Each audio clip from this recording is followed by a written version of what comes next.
It's another episode of the Better Learning Podcast. We are talking the movie Real Genius. This is like a total 80s classic. This brought back a lot of memories for me. And I'm joined today, my co-host for today is Rob Wroble with Leggett Architects. Rob, how's it going? It's going great. Glad to be here today.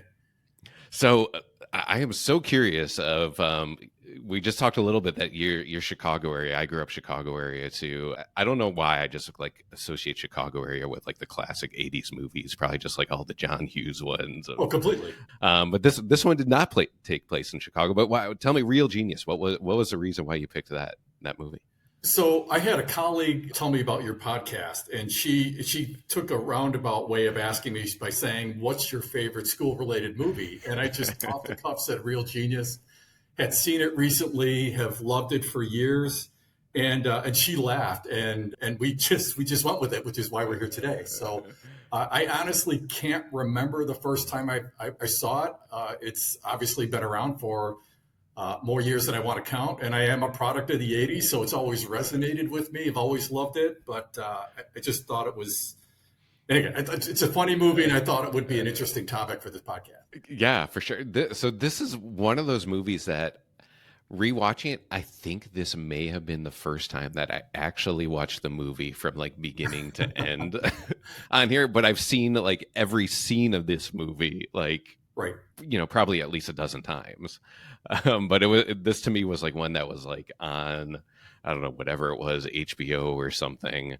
I'm trying to even think like what it would have been on, probably HBO, and you just see like all of these things. But now watching it like all the way through, I'm like, oh, there's actually more of a storyline than I think I realized as a kid.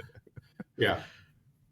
Just memorable characters, and it's a throwaway, right? It's not highly rated. It's not a critically acclaimed movie. It's just fun, just some fun characters, some fun one-liners. It's just, I don't know, it's a good time at the movies. For sure. Yeah. So, all right. So we'll set this up a little bit. It came out in 1985. Val Kilmer plays Chris Knight. So this is like, he's like one of the main roles, and then Mitch Taylor is the other one, and then there's the Professor Hathaway, who is like the one that's kind of basically forcing these young guys that are like they label them as geniuses and bring them into college, but really trying to just use their brain power for like his projects. Correct. That he's working on. I always start with the IMDb. I don't know if you watch.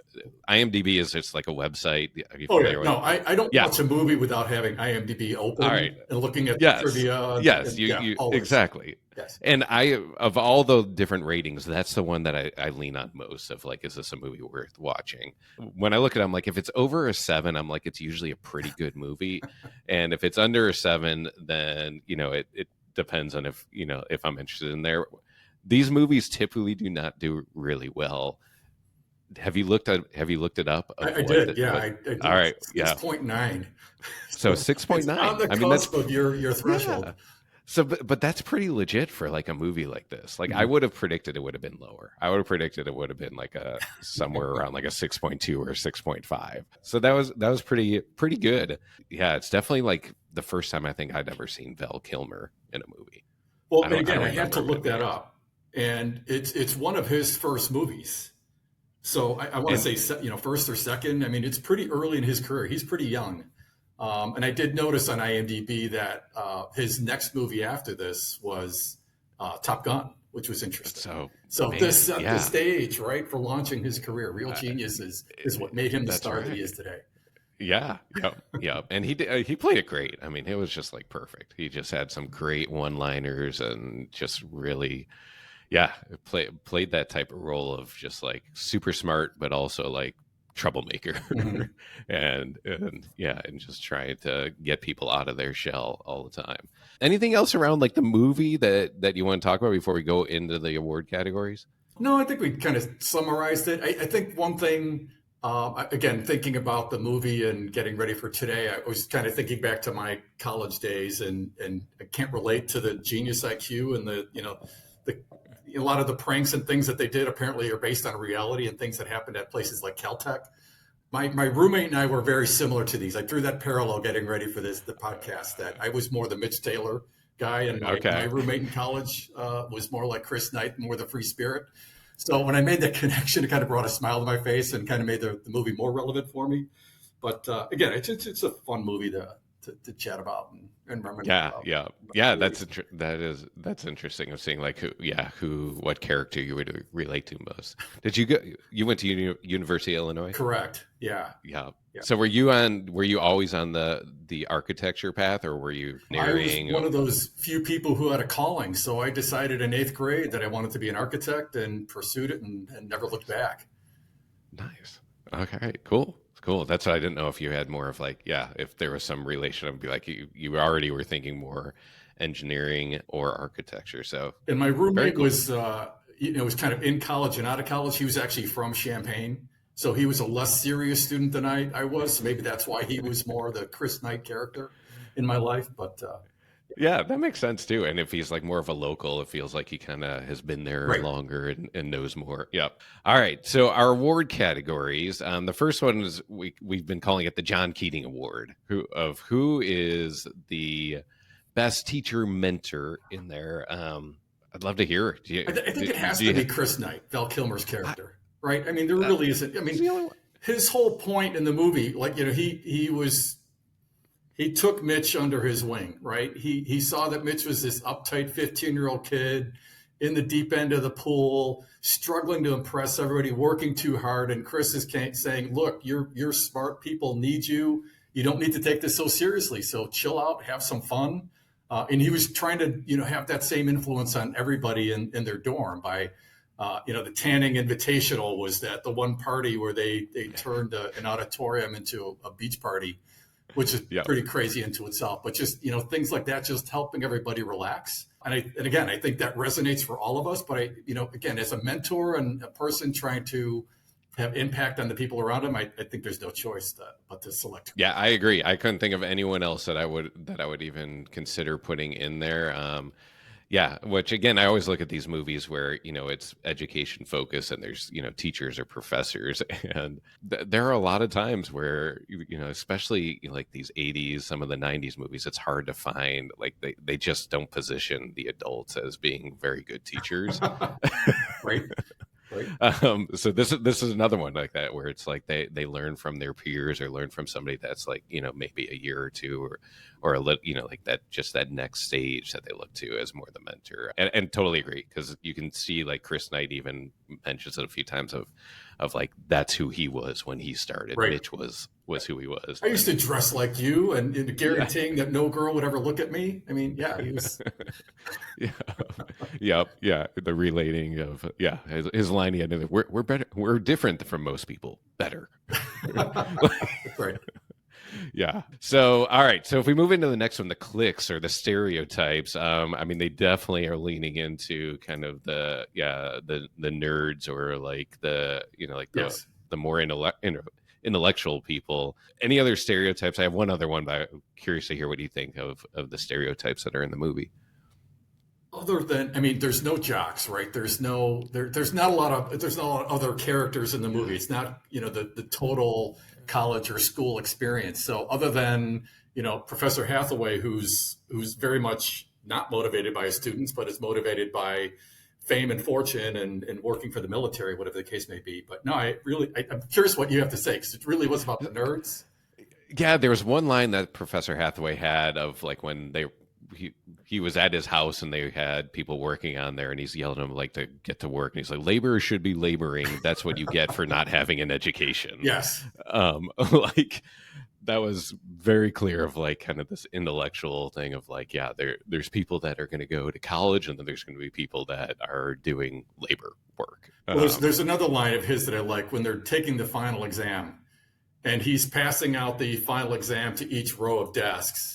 And he tells them, okay, take one and pass it back, boys and girls, just like your IQ is normal. So he was so far superior. So he held himself in such high regard over everybody else around him. Yeah. It was comical. Yeah. All right. So the next one, class clown, like the scene stealer, like who are the ones? This was a hard one because the class clown to me, like, it was clearly, like Val Kilmer's character, Chris Sure. Knight. So I was trying to think more of like, is there somebody who wasn't in that much, but still like got a lot of attention for when they weren't on there? I was thinking about some of the supporting characters, like Ick. Ick and Jordan Hmm. are two of the other, Jordan becomes the love interest for Mitch.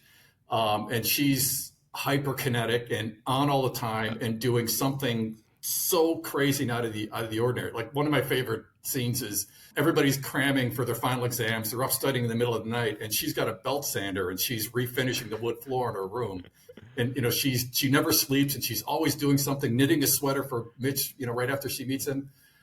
So I always thought that was fun. And then Ick is the mad scientist, right? He grows the giant cherry, and he's the one that creates the ice that they use for the ice parade that they do in the dorm room. So it's just the crazy. And then even Laszlo, this crazy guy that lives in the steam That tunnels. So I think all those guys, just the ensemble, I thought brought a lot. Yeah, yeah, I agree. The one that stood out to me, like the one that I remember the most, was Laszlo. For some reason, I just remember his character, and yeah, living in the closet, and yeah, just being kind of that.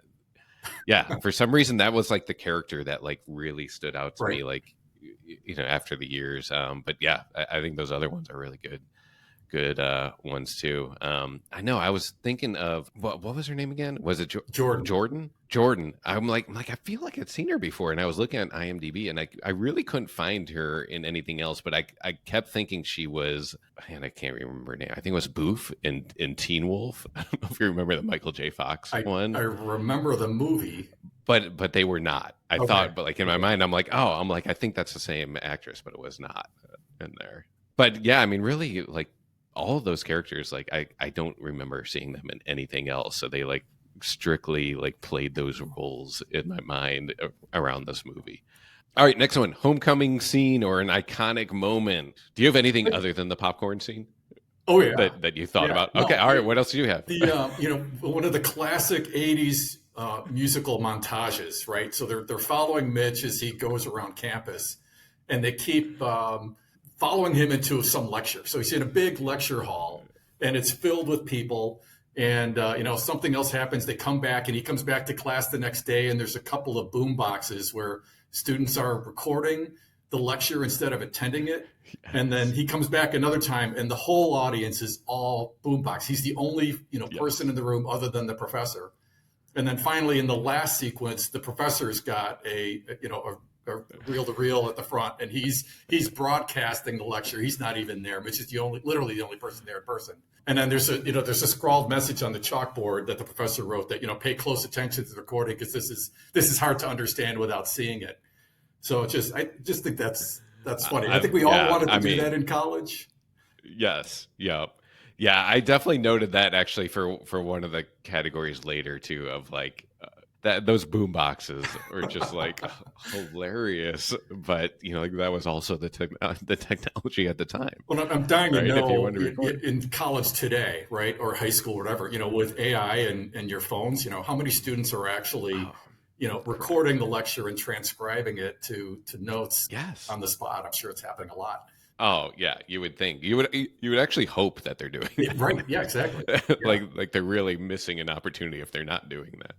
Yeah, it was that one. Yeah, like I said, I kind of pulled that into a couple different components later on. Yeah, for me, like the scene though, like if I think of like was like the whole popcorn thing, Oh, like yeah. to I mean, me, it's like that's to me what I remember the movie as.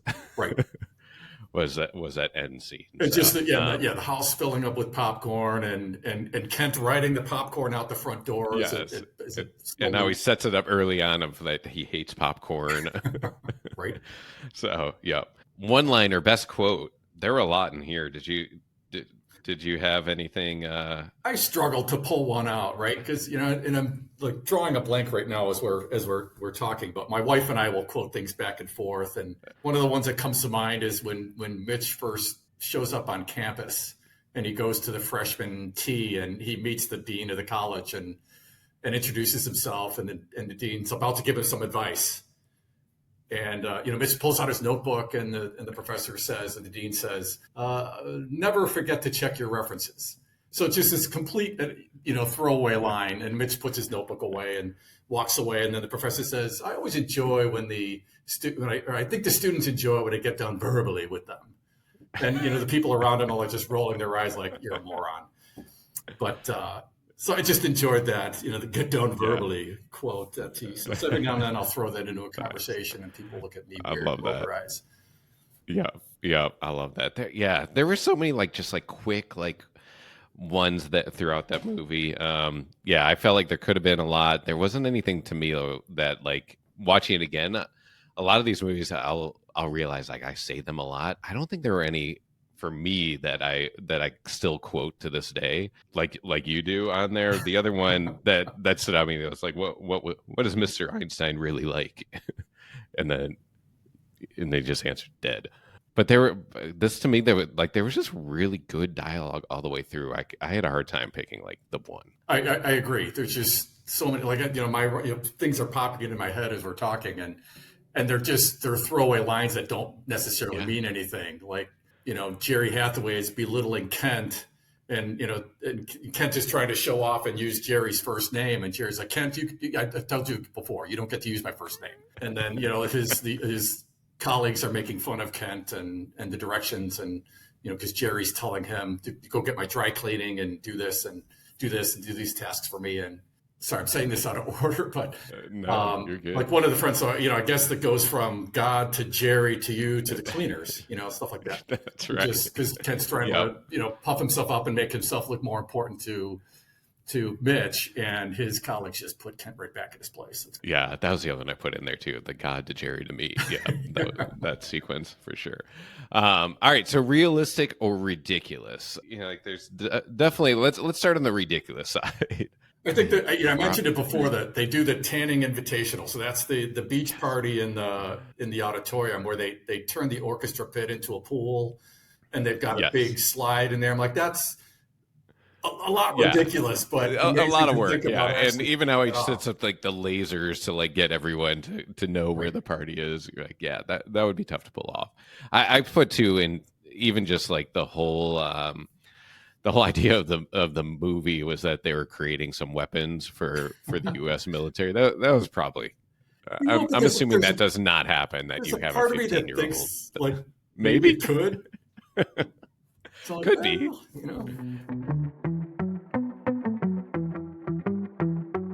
When we work with schools at K-12, it's not just about furniture design, it's about impact. Our radically student-centered approach puts students at the center of every decision. From that first conversation to the final walkthrough, we're focused on creating spaces that actually work for the kids, the teachers, and the community. So if you're looking to do more than just check a box on your next project, let's talk. Visit K12.com. That's KAY TWELVE.com and see how we're helping schools transform learning one student at a time. Because at K-12, it's not just about projects and furniture, it's about purpose.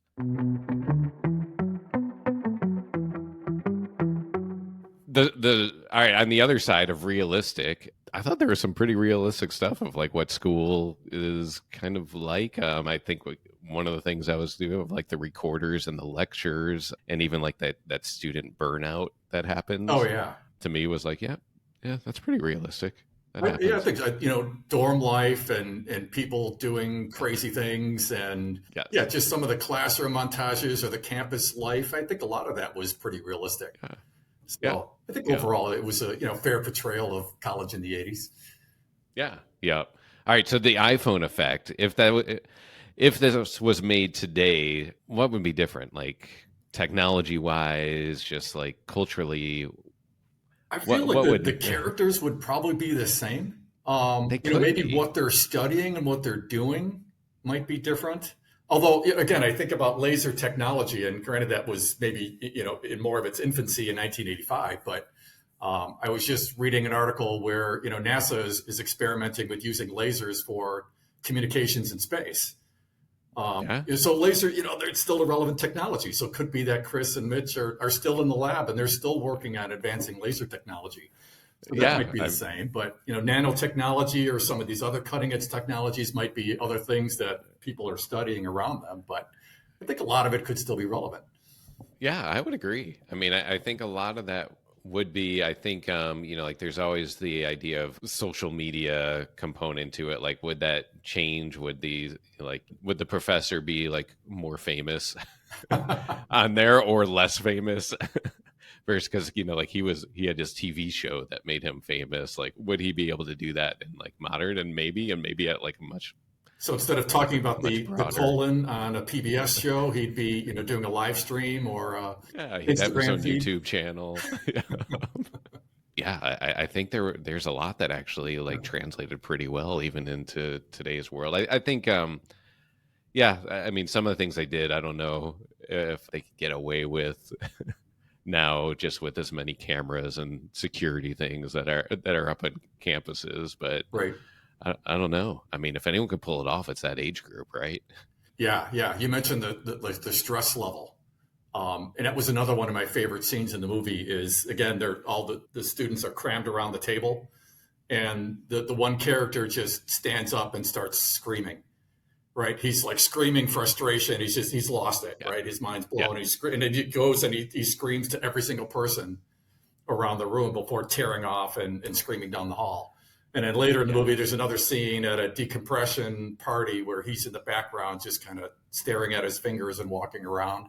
I feel like, again, maybe that's a little exaggerated level of stress, but I feel like we've all been there in college, yeah, cramming for an exam and you feel like you just want to give up and run away screaming. And yeah, this guy actually yeah. did it. All right, so the substitute, if you're going to recast this, anyone, if you looked at the main characters, I just kind of focus like Chris Knight, Val Right. Kilmer's one, but if, any other ones, would you have some different? The actor, Gabriel Jarrett was the actor that played Mitch. And he never resonated with me I in this agree with role. you. So I was trying to think of who else. And I don't know why, but the movie Superbad popped into my head. Which is another favorite. And I was thinking about Yes. Michael Cera and Jonah Hill, and thinking that Michael Cera might be Uh, kind of that from Superbad, that kind of that Yeah, geeky you could shy totally do that. character. You could totally do Might that. be able to pull Yep. that one off. Yep. I totally think, yeah, that kind of innocence of, yeah, totally agree. I think that would be a good one. And then I was even thinking like if it was remade in that era, I could see, and I totally agree with you too, with Mitch Taylor's like, I feel Right. like that could have been recast and have like a much stronger character in Yeah. there. Like he played it well, but it didn't. I don't know. It was kind of like a blank canvas, and you could have put somebody in there that actually like yeah, took it to another level. I was thinking like probably in that era, I think Tom Hanks probably could have played that main role fairly well. I think he was still in the goofy mode before he started getting into the more serious actors. I'm thinking of like Yeah, and you um think of Big and what was yeah, Booze and Buddies was the TV show. Yeah, so he was, yeah. so yeah, I might be Yeah, able to pull that maybe he in. was too big of a name though, because Yeah, I think this was a fairly low budget movie. But yeah, that's the only one that I was thinking interesting. that Yeah, like he might have been a that'd be little old, interesting to but see. you could probably pull it off. Yeah. I know, yeah. I'm like 85. Yeah, maybe he would have been a little too old. All right, so Hags, lasting impact. Like if you're gonna write like have a great summer, somebody write something, in the yearbook on this movie. What anything stand out for you? I really struggle with this question. I don't know what the answer is, and I kind of went back to the score on IMDb, thinking, okay, it's less than your 7.0 threshold, so it's maybe not the most memorable movie. Certainly, I mentioned it to people I know, and they're like, what are you talking about? I haven't seen that movie since I was in high school. I don't know what the lasting impact of this Yeah. movie is. Yeah, Other than it's just a fun maybe time. It's maybe just there's throwaway. nothing. Yeah, maybe nobody writes anything in this one. Yeah, to me, I kept thinking popcorn. I'm like, but I don't know, like if there's anything right.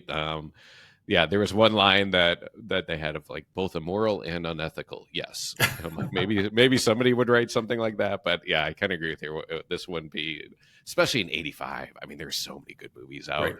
Too like, I don't know if this would have been the one that stood out on there. All right, so where are they now? I love this category, and I Okay. thought about this one Go ahead. maybe a little bit more than I should have. So, Mitch Taylor, I think he would have stayed. I think Chris would not have veered him off of his path. I think he would have stayed like in like the very straight path. I could see him like the university president, like just really leading like STEM initiatives and being kind of like the middle of the road, like I completely agree. I was thinking he'd be running a lab somewhere, so he'd yes, still be on the yes, he'd be serious running a path, lab, but like yeah, he like would have this learned is the the way to lesson. do it, and we're going to do it the right way, and Yeah, but back of his mind, he'd still remember his experiences with Chris, and he would have Yeah. fun. So it'd be a fun lab, right? It'd be like Google, where you've got ping pong tables and lounges and things like that. So he'd learn the lesson, but he'd still be on the straight and narrow, doing the right thing. Yeah. Yeah. All right. So Chris Knight, what do you think they'd be doing now here? 40 years. Is that He'd right? be 50 years later? 40 years later? Yeah. The image of the TV show Wipeout popped into my head. So I'm thinking, like, is he a game show designer? So he's doing all kinds of things. He's got his hands in all sorts of different things. But yeah, so is he designing something like Wipeout with the big, the gauntlet of balls and pools and all sorts of things that keep people on their toes and having That's fun. hilarious. I love that. I'm going to go with your answer on that, because I was thinking, like, maybe he was like doing like a tech startup founder or something like that. But I think you're right. Like more of like just creating like crazy worlds. Yeah, I love that. The other one, I thought Laszlo. I'm like, where would he be? And just the way he like knew how to like scam things and new things. I'm like this guy is like, he may have been the one that like invented Bitcoin. Oh yeah, no, exactly. Right. So we still don't know who he is. He's still a secret. Yeah, you still don't know who he is. He's living somewhere, but Right. he invented this system that that created a ton of wealth, or like kind of shortcutted some way where he put the odds in his favor. No, that's brilliant. Yeah, that's spot on. Yeah. All right. So last one, Battle of the Bands, the best music from the movie. So the soundtrack was basically written for the movie, right? I mentioned the musical montages, which were orchestrated for those specific scenes. The only song I can think of is in the closing credits or at the end of the movie, where Everybody Wants to Rule the World by Tears for Fears. I mean, it's an iconic song by itself, but after the house explodes with popcorn and all the kids are playing in it, and it's a fun way to end the movie. It's appropriate song, and it just works. Yeah, that's a great song. The other one, like the only other one that came out of I know that song was the Don Henley All She Wants to Do Is Dance. Oh, that's right. I forgot about that one. But you brought up the one, I'm like, the classic 80s montage. I don't know what the music is, and it's just like instrumental type of thing. But like, to me, those are the greatest. Like, we did the movie Summer School earlier in the series, and they had like another like just classic, test taking like montage of around a song. Right. Yeah. Like it's such an 80s thing. And it's synthesizer heavy. It's all keyboards. Yeah. Like you said, it's just instrumental, but it works. Yeah. Well, overall, I mean, fun movie to go through. Thanks for getting it back on my radar. I'm glad you brought this one up because, like I said, it's been a long time since I've seen it. If we get back to real life, tell me, give me a little idea of your work with Leggett. Yeah, what's going on in the real world for you? So I've spent most of my career in the pre-K-12 market segment. So really? kind of fell into it. Leggett Architects, that's our most significant market segment. It's probably 60% of what we do day to day. So I kind of fell into it by accident because that was the the nature of the firm when I started. But I've loved it. It's a very rewarding segment to work in. And again thinking about the movie and trying to tie it back to a project experience. We recently did a project, the Aero Therapeutic Center in Burbank, and it's a facility for special needs students. From grades 3 to 22. And one of the things that we talked about when designing that building is how does architecture support reducing stress and environmental stress?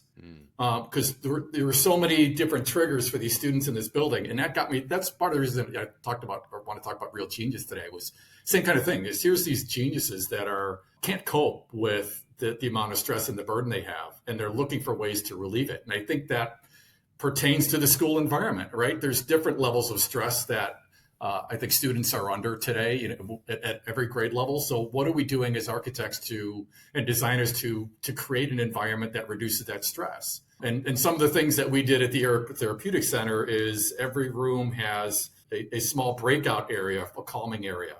And then there's sensory rooms and there's quiet rooms. So there's different levels of self-care or for pull-out intervention.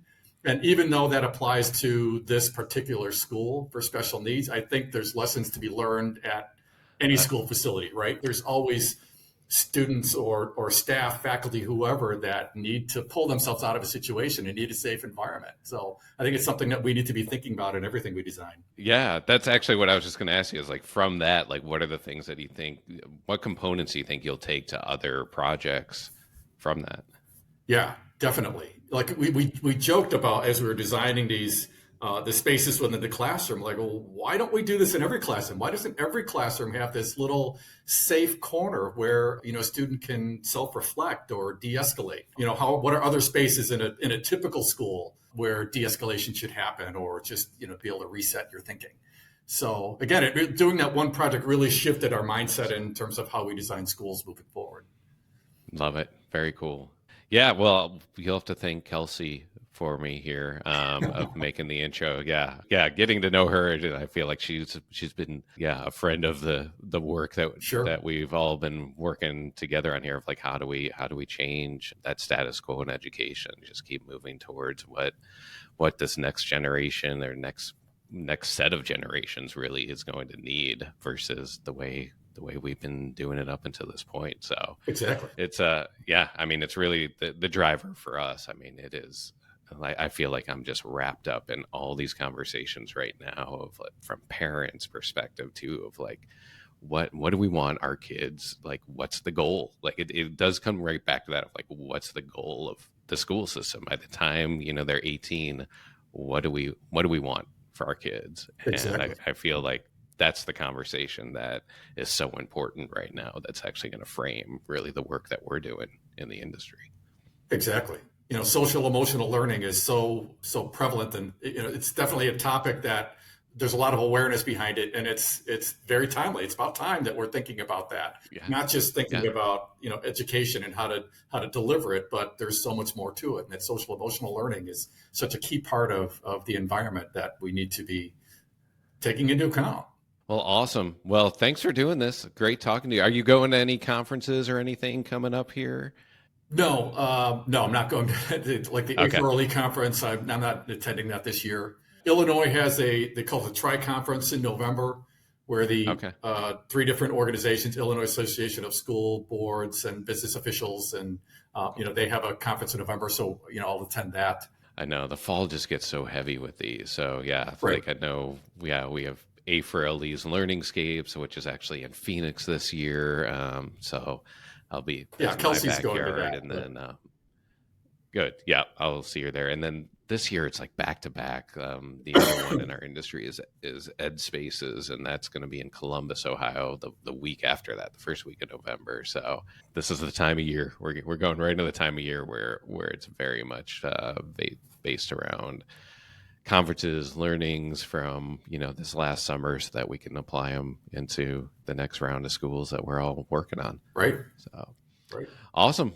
If this is your first time listening, or you're not a subscriber, listening, watching, this is pretty much everywhere on YouTube, Spotify, Apple Podcasts, wherever you listen or watch, just hit subscribe.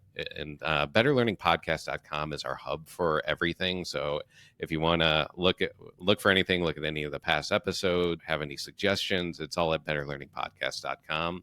But really love this community. It's been a lot of fun doing these movie series. We'll probably be wrapping up at the end of the year. We're having discussions of is it time to wrap up the movie series? They're a lot of fun. Definitely welcome any feedback from our audience as well. But Rob, great talking to you. Great meeting you. We'll talk soon. Kevin, thanks very much. Appreciate it. The Better Learning Podcast is produced by Matt Rogers and edited by Kelly Jones. The views and opinions shared on this podcast are those of the individual speaking and do not necessarily represent the perspectives of their affiliated companies, organizations, or associations.